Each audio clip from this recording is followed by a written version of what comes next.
everyone. Welcome to Planetary Gig Talk, Tales of Music and Magic.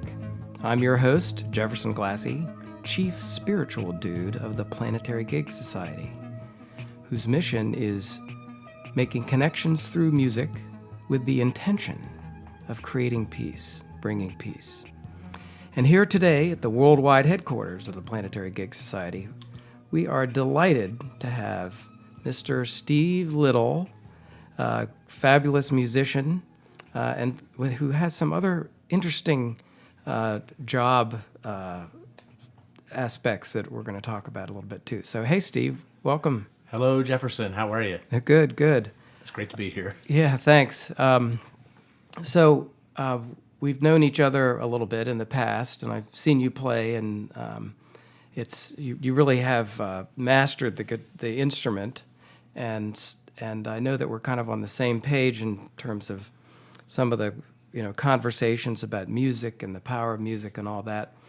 So delighted that you were here to talk a little bit about that today. I guess first, just some of the basic info. I mean, you were born, let's see, you must have lived somewhere when you grew up. I don't know if it was around here, the Washington, D.C. area or wherever, where we are now. But, kind of what was sort of the beginning part of your life, and maybe we can lead into, how music kind of came into your life too. But where are you from? Well, I was born in Evanston, Illinois, Chicago, and grew up in the Midwest. Was your parents kind of into music? Did you have music growing up? Yeah, big time. Yeah, we really did. My grandfather played piano very well and sang. My mother played piano, and my mother and father played phonograph records all the time. In fact, we were the last family on the block to get a nice TV, but we were the first family to have the big stereo, the big old stereos from the 50s that looked like furniture, Mm-hmm. And every Sunday, as my mom was making Sunday dinner, my dad would play records and get my mom to dance with him. Oh, what kind of music did he play? Well, that was the other thing, too, that was neat for me. It was a big range. There was a lot of classical music, and there were a lot of big band and Dixieland, Harry Belafonte, whatever came along that was popular at the time. Of course, Tony Bennett, Frank Sinatra. There was one particular one that was my favorite as a kid, and it became the number one selling classical record. It was Van Cliburn playing Tchaikovsky's Piano Concerto No. 1 in B flat minor, the one that goes da da da da da da da da. Wow! And I liked that one so much, I could listen to that whole thing and just pretend to play piano to it, which was part of me trying to get my parents to buy a piano, which luckily they did. They did. Yes. So did they play music themselves? Well, my mother played piano. Your mother played piano. And my father had that one little song that everybody can play that goes on the black keys. Oh, yeah. Right. Yeah, Heart and Soul or something like that. That kind of thing, right? Yeah. So your mother played, and so was she sort of an inspiration for you in a way, or yes. That way? Was she the one who said, "Yeah, we got to get Steve a piano"? Yes, and my grandfather too. He was such an exciting player. He could play all the Gilbert and Sullivan pieces and sing them. I love the Mikado. All the college fight songs. And he had a very strong stentorian voice when he sang. It was really great. I never wanted him to stop. So you had family sing-along evenings sometimes, that sort of thing? Did family get together with friends and play music in the house? No, I don't remember so much. Of course, I was a little boy, so my parents would have parties, but not so much around a music party. But we would definitely have music all the time, and it was every bit as big or bigger than TV, which was great. And we would dance and just listen to music. So when was the first time you remember wanting to play some musical instrument? Was it that piano that sort of situation? Right. I don't know how old or young I was. I was very young. And then we got a piano when I was 8. And I started piano lessons. Oh, piano lessons. Right, yes. With the nice old lady down the street? Yes, that was when she was at a music store right down the street. That's right. Yeah, funny. So piano is such a great instrument to start out with. Did you play piano for a long time? I mean, were the high school band and all that stuff Well, I too? still play piano. I played piano. I took piano lessons into high school. Mm-hmm. And but the Beatles came along, and then it was really guitar. Yeah. When did you get your first guitar? What was the inspiration for that? Well, the Beatles. So that I would have been probably 10 when the Beatles came out. 64, And 1964 yeah, about? Yeah, 63 or 4, right? Yeah. And saw them on Ed Sullivan, and the next day of school, it was it, Yeah. the Beatles. And we got an inexpensive acoustic guitar, and it was very hard to play, and I couldn't do much with it. Mm-hmm. So that didn't work out the first time. But then my mom brought home an electric guitar when I was 13. Oh. And I remember it was a $15 electric guitar. And one of the nice things, I still remember how happy she was when she saw how much I liked it. Uh-huh. Yeah. So was that about the time, or was there a time when you thought, wow, I just got to be playing music? Or did it just, you realize that you'd been playing music a lot, or did you affirmatively say, I'm not going to try to play football, I'm really going to focus on music? Or how did it become a big part of your life? Well, I did. I was on the football team a little bit, but I would much rather have practiced piano. So actually, I did switch out from that. But Jeff, I don't really remember making a conscious decision that I had to play music. It was just like eating or breathing. Mm-hmm. It was just something that I loved so much that I kind of had to do.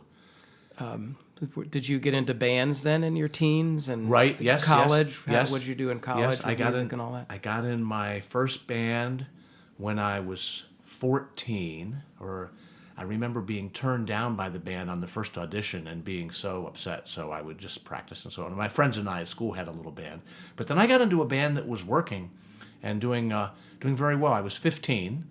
I remember we had to tell the musicians union I was 16 because you had to be 16 to get in. Then I turned 16 and we worked every weekend, and we played in this was in Pennsylvania. We played Polish weddings, Italian weddings. You were playing piano? Guitar. Guitar then, At yeah. that point, yeah. Okay. And then in college, did you play quite a bit? And yes. I didn't have a band in college, but, well, at the end, yes, I did. Sorry, I was in a band. And I played guitar all through college. And then when I graduated college, I went on the road with the band. So, all right, then it was about time to decide, hey, I got to make a living. And your 20s. And what was your thought process? Did you think about music as a career, or were there other things that you decided to get into? And, this is sort of the lead up to, how did you get to be an auctioneer?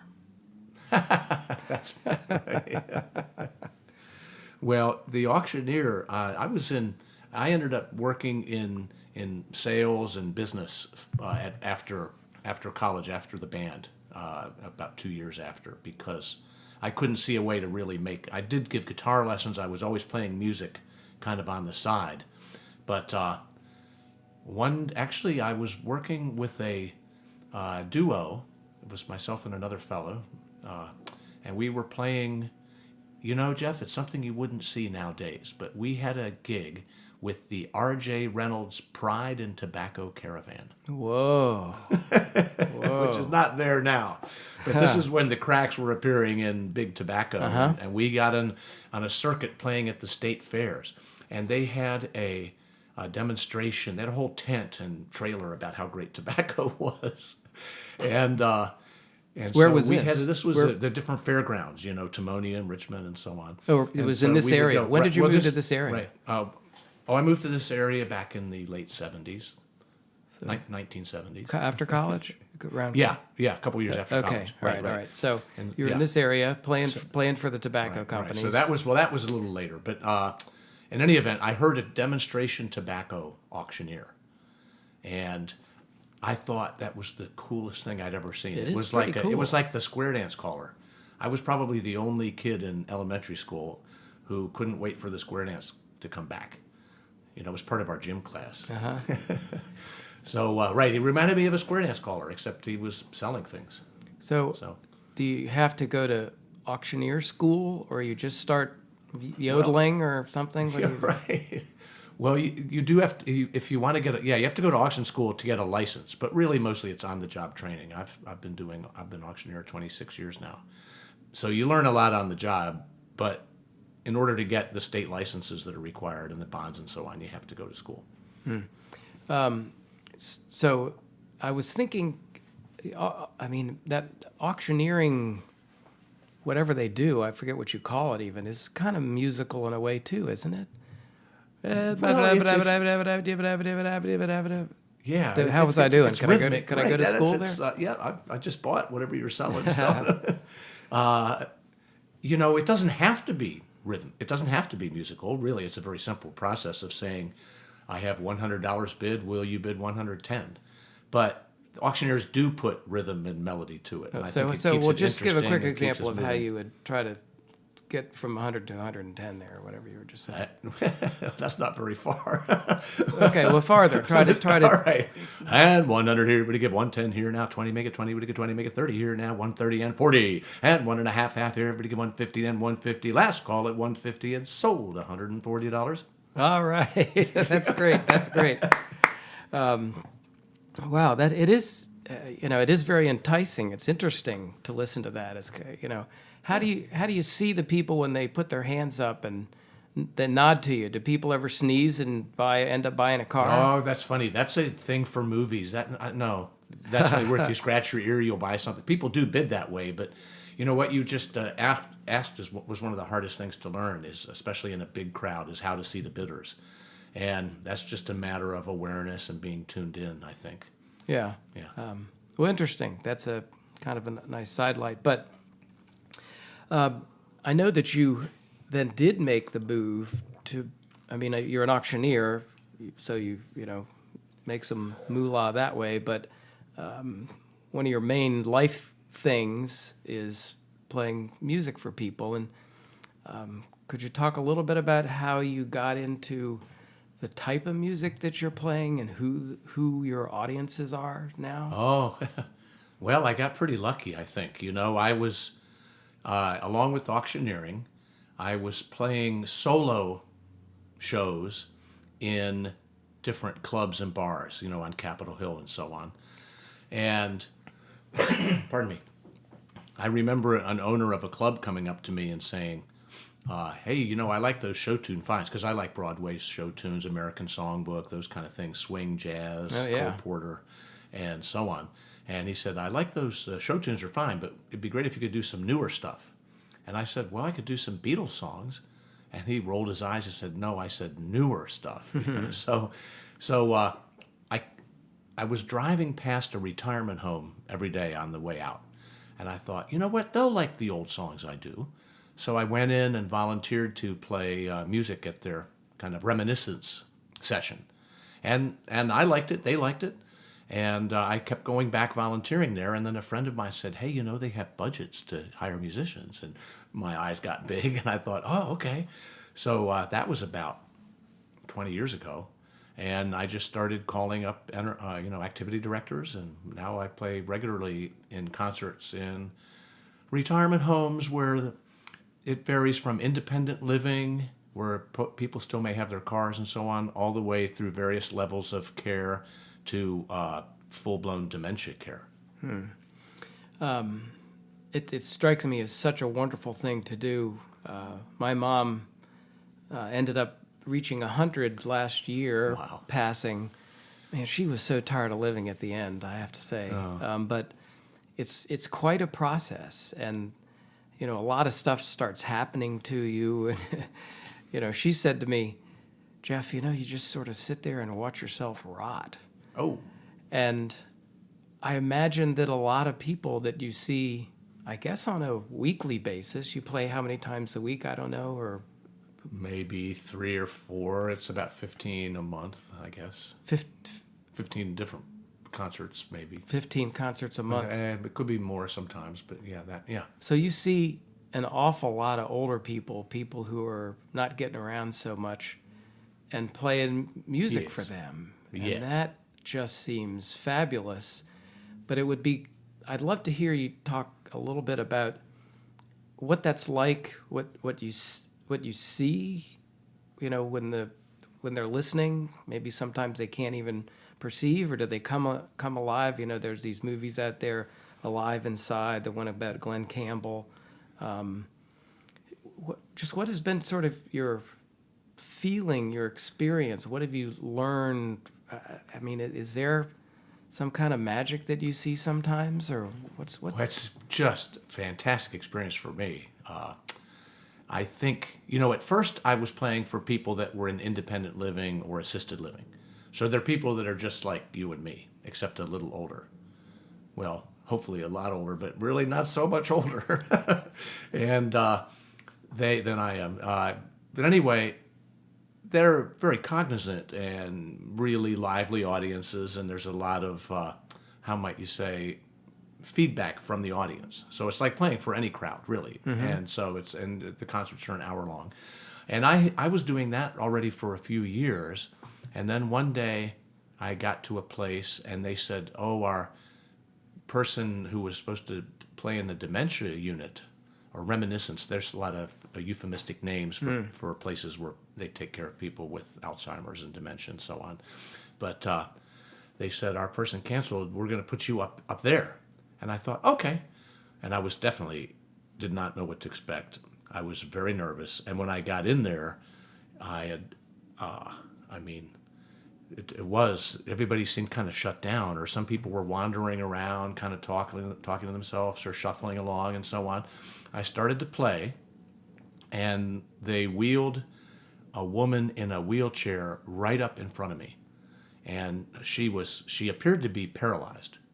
And her eyes were bugged out really big. So if you could get the visual of her about 4 feet from me, staring at me while I'm playing, and just kind of looking at her, and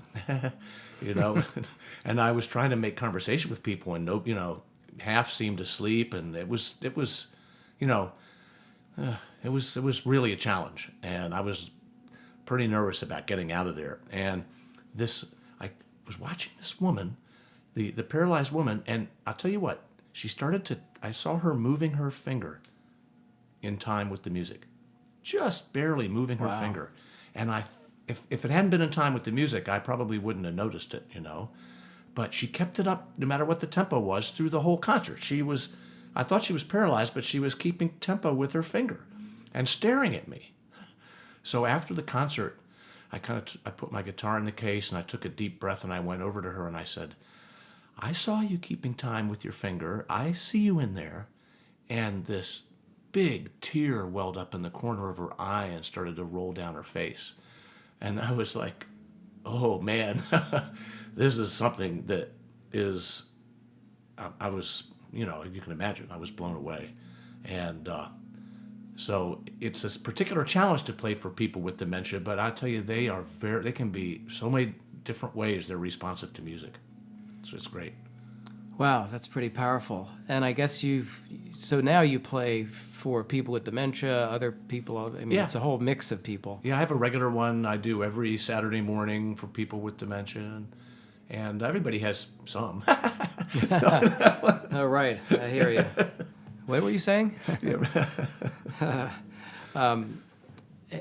And I know also that you actually wrote or pulled together, prepared, developed, crafted a show called, I think you called it Dementia Melodies. It ain't over till it's over, right? Right. Tell us a little bit about that. Well, I did that because I'm a big fan of the Capitol Fringe Festival. And there's Fringe festivals all around the world, but I used to love to go to the Fringe Festival. I love to go, and I like solo performance. So I was at the Fringe Festival watching a solo performance, and I would search them out at the local theaters too. And I thought, I could do a show about my experiences playing for retirement homes at the Fringe. So, and even before that, I would come home from my gigs, and as soon as I would get home, or even in the car, I would write down the story of if something happened. I mean, there are so many, I'd come out of these places and it's like, I've got to write this down. So I had a whole compilation of stories. So putting the show together really was a matter of trying to make it like a dramatic production. I wrote some songs for it, and it has a couple covers in it too. And the show is an hour-long show that has, it's a compilation woven into a 1 hour show of the stories, that some of the stories that's happened to me in playing music for people in retirement homes.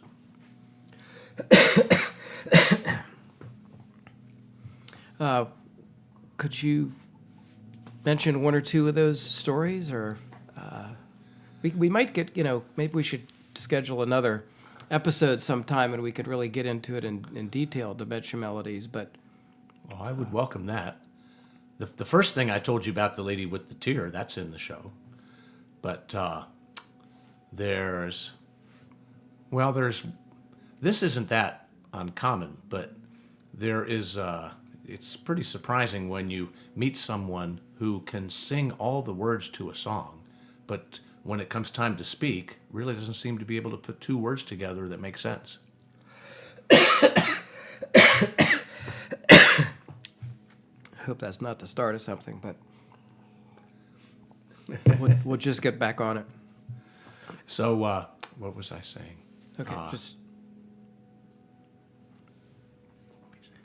Oh, right. So there are people who will they don't really speak, and it doesn't seem like they're able to, or they're in a completely different world talking to someone that doesn't exist anymore, and except in their imagination. But they can sing the words to the songs. They seem to know, and some of them sing great harmony. Some get up and Wow. dance. Yeah. nice. And one of the really nice aspects in the Washington, D.C. area about playing in retirement homes are that a lot of the caregivers at these places are from Africa.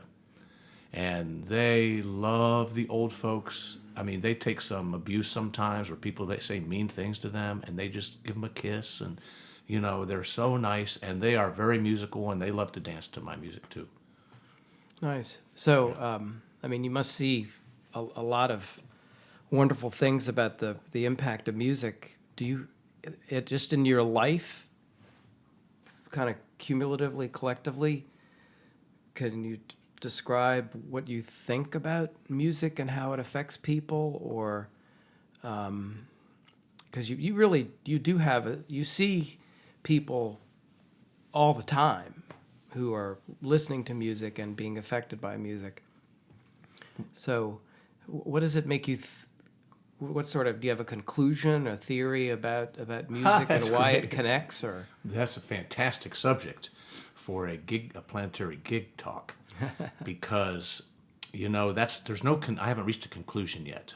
I think tomorrow I'll have one, but in the meantime, I've been thinking a lot about it, and just how much, and I saw it with my sons too, how much music has helped me over the years through difficult times in adolescence. Songs that really helped me through important Vietnam era war protest songs that made such a big impression on us. The terrific experience of attending live concerts with thousands of people who are then somehow in synchronicity because of the band and the music, My experiences playing music in the retirement homes, but also just how ubiquitous it is. In fact, sometimes that's somewhat of a problem for me. I don't particularly like to put on music as background music and just have it on at the house while I'm doing things. If I put music on, I will just sit. It's for the purpose of listening to it or learning it. And so sometimes background, music, they discovered somewhere, Jeff, I saw some research that music evidently helps people spend money. So once that, once that came out, every store has me. It's impossible to go into a quiet store. right, well, it certainly is ubiquitous, right. and one of the things I've been really into recently was a lot of these books and movies too, articles about the power of music. They're doing a lot of research now that they can do on the brain with music. It just seems like it's more powerful than we even appreciate, and more important in our lives than we even think of. But it sort of touches everybody. Oh, fantastic. Well, you know why I think so? Well, first of all, we're made of sound. The whole universe is made of vibration. This is, you're nodding your head, but this is as people study more and more the quantum nature of reality, it's all vibration. And so I don't think it's an accident when people say someone is of sound health, or the word persona from the Greek sound, a person, the personas, the voice, the speaking, and there's, I think Johannes Kepler, the astronomer, discovered that the harmony of the spheres, in other words, in the musical overtone series, and I don't know about how much detail to go into here, but the relationship, the mathematical relationship between the harmonic series in the music overtone series is the same as the mathematical relationships in the structures of snowflakes, the human body. In other words, the distance between the elbow and the wrist. And Da Vinci knew these things. Sometimes you'll hear it talked about as the golden mean. But snowflakes, crystals, leaves, and when when music is sad, then even if it doesn't have words, if it's a sad instrumental piece, I think it makes people feel sad no matter what culture they're from, no matter how old they are, and whether it was 100 years ago or 20 seconds ago. It seems to have a universal aspect. And a John Philip Sousa march, you put that on, and people have to get up and move around and tap their feet. It's universal. And the nice thing is, unlike a lot of things, mathematics and so on, you don't have to know anything about how to make music, the technical aspects. You don't have to have any music lessons to appreciate music. It's some sort of gift for us. Yeah, it sure is. And one of the I said earlier, the mission of the Planetary Gig Society is making connections through music with an intention to help make a better world. And I think that's really important. I wonder if you have any thoughts about that. I mean, my music is so powerful. Musicians are so amazing. I'm such an I'm trying to learn up the neck on my guitar and that sort of thing, but it's so inspiring. They do something for us that just, breathes life into us almost. So how can we harness this music and what musicians do even more? Do you have any thoughts or ideas about that? Because this is a conversation I think is a really good one to have. This is, thank you. And this is fantastic, the Planetary Gig Society. My hat's off to you, and I'm really excited about what you're doing. And I have to tell you, so I really appreciate this. And so probably the first thing people could probably do, what'd you say, to help even make music more powerful and so on, is raise the pay of the musicians. No, okay, I'm just kidding. No, actually, I'm not kidding. But here's what I think. I have a kind of a pet peeve about the way music is perceived in our culture. There's a story about an anthropologist who went to study an indigenous culture, and probably in Africa, and they said to him, "Fantastic, tonight you can come to our ceremony and we will sing and dance." And the American anthropologist said, "Well, I don't sing." And they thought he was kidding. They're like, "Ha ha, very funny, And he said, "No, I don't sing." And then they got kind of mad at him. They thought he was pulling their leg. And they go, "You don't sing?" They kind of shook their heads. And they said, "Well, we'll dance." He goes, "Oh, no, I don't dance." And they're like, "You don't dance?" And so I think in our culture, for some reason, music is in the realm a lot of times as performance. So it's someone performing for other people. And there's a definite break or a line between the two. Even karaoke, which I understand, I like karaoke. I think it's performed a great service. And I know there's a shrine to karaoke in Japan. It's wonderful. And we've all done karaoke. But even then, it's a person being a star as a karaoke singer. And the friends come to support. Maybe they won't sing because I don't sing. They were probably told by a mean adult when they were 12. All you have to do is tell a kid one time they can't sing. It's so personal. I mean, fear of public speaking is hard, right? Fear of singing is even more personal. If you tell a kid they can't sing, that'll stay with them. It's a very serious thing to consider, how we support youngsters with music and how we talk to them. So in any event, a lot of cultures, music is more participation. We don't really care how we do. Not everybody. If you go to you hear the soccer games of Europeans, a whole stadium is singing. Pubs in England, people are singing, and here we seem to be in this idolizing performers kind of thing, and that I don't sing and they sing. Well, I think one of the ways that will help music really come to full power in our culture is to everybody join in and do something. You can, anyway, that's an important subject for me. Yeah, I think it's important too. More music, more gigs around the world. There's a World Singing Day coming up, October 21st. I did not know that. Yeah. World Singing. When is it? October 21st. Yeah, so we're going to try to sing on that day, and I think it's really it is important to just really sort of, I think, to think intentionally about music and what we can do, and it because it is just so powerful in our lives. Well, I think that about wraps up what we wanted to talk about today. I'm really intrigued by the Dementia Melodies. It ain't over till it's over. Hearing more about that, and maybe we can talk about that another time. But thanks very much for being here, for talking about music, for talking about yourself a little bit and your thoughts about music. I really appreciate it. You bet, Chief Spiritual Dude. I feel honored to have been here. Thank you. All right. Thanks, Steve.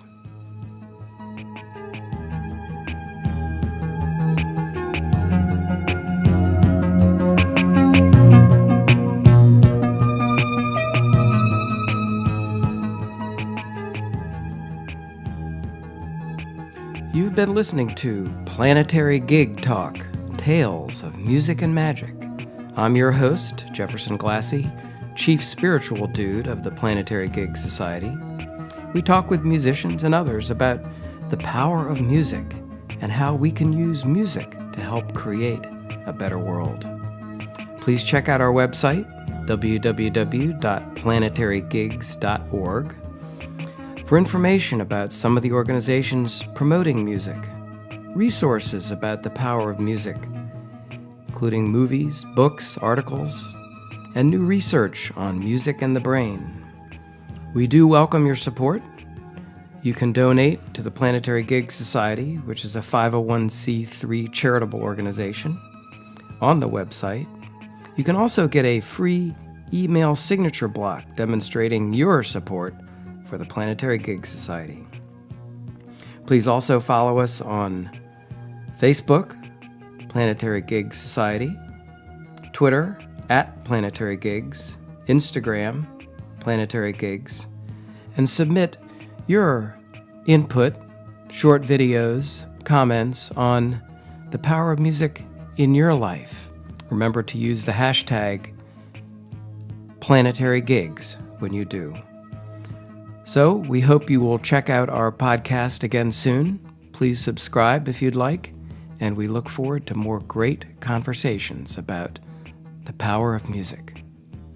Planetary Gig Society, making connections through music with the intention of creating peace. That's what we're going to do.